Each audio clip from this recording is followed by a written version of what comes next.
What is going on, disc golf friends? Today we're just going to give you a quick rundown of every single bag of my discs. I'm going to give barely no descriptions on these. This is more for me. This is for the end of the summer 2022 season, basically. This is really more so just for me to look back on as time goes on. So, in my front pouch here, I got my two main putters. I have a K3 Rico for putting and a K1 Rico for throwing. The K1 just seems to slide a little bit less for me up top. My main utility disc is a Berg. It just throws flat, finishes flat. If you need a little more glide, I have a Polecat. From there, trying to work this Deputy in, understable putter. I don't have much of a forehand, especially at low speeds, so trying to get something to fill that spot. Next three discs we're going to talk about, I'm going to group them all together. That is a Harp, which is an overstable mid. This does not throw as overstable as I would like, so I keep in the bag as more or less like a 4402 kind of, or 4401.5. I keep it in there as a disc I can throw, and if I lose it, not a big deal. This is a Dynamic Disc Truth. I believe it is -1.1. This flies pretty flat. It doesn't fit my hand quite as well as I'd like, so it's another disc that I'm looking for a replacement for. But when I do throw it, it's just a very straight thrower with ever so slight fade at the end. Then I have a Buzz OS. I carry this around for now because a friend gave it to me when I very first started. I like the disc, but once again, it's another disc that doesn't fit well for backhand. I was using it for forehand for a while, and as I get better with forehand, I want to use it a bit more, but that's where I'm at with that right now. I don't even know the numbers on it personally, so. Moving on there from there to a disc I actually do use is the Rock.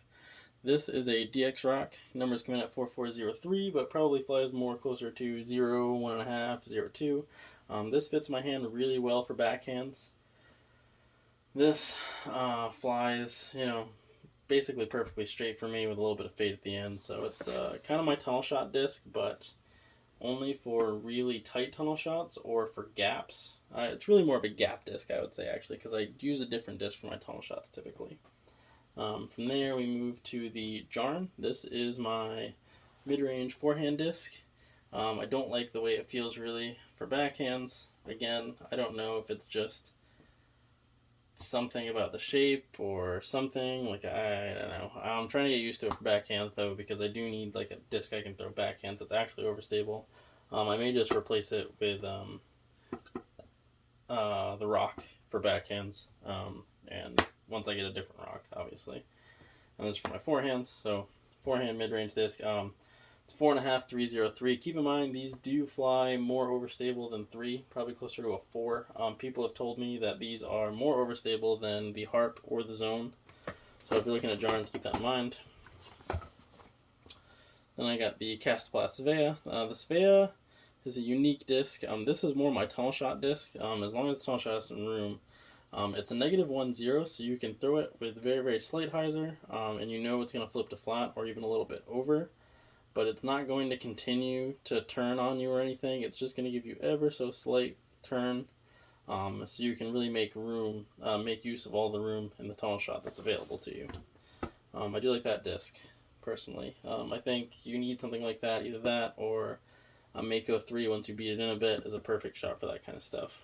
Tighter gaps, you might want something that's like the Rock. From there, we got a DX Leopard. This came in my starter set, is 149 grams. It is very beat in. This is a roller disc. I never throw rollers, so basically it just sits in there, except under very interesting circumstances. If you see me grabbing that out, there's a problem.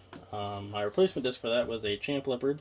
This is so beefy that it does not fly to its -2, 1 numbers, for me, personally anyways. So, hardly ever throw it.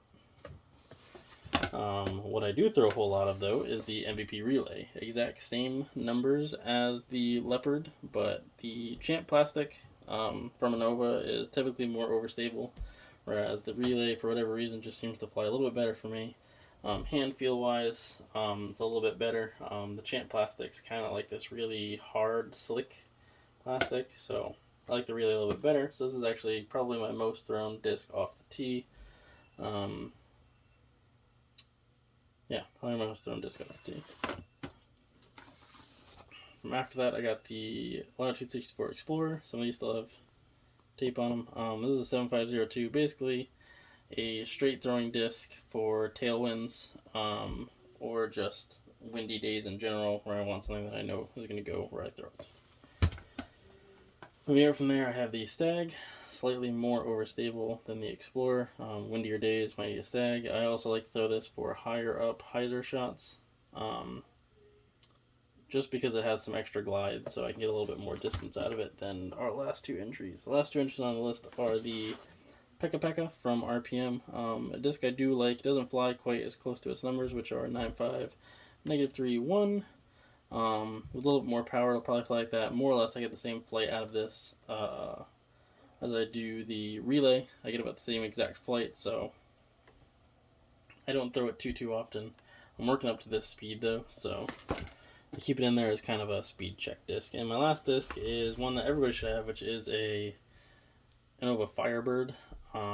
This is my forehand disc off the tee. If I have to, if I have no other option but throwing this, I'll throw this. I typically don't throw this as my utility upshot disc because it skips more often than the Jarn does. But if you don't have a Firebird, you should get one, or something else similar to this. It doesn't have much glide, so for me and my forehand personally, I don't get a lot of distance out of this.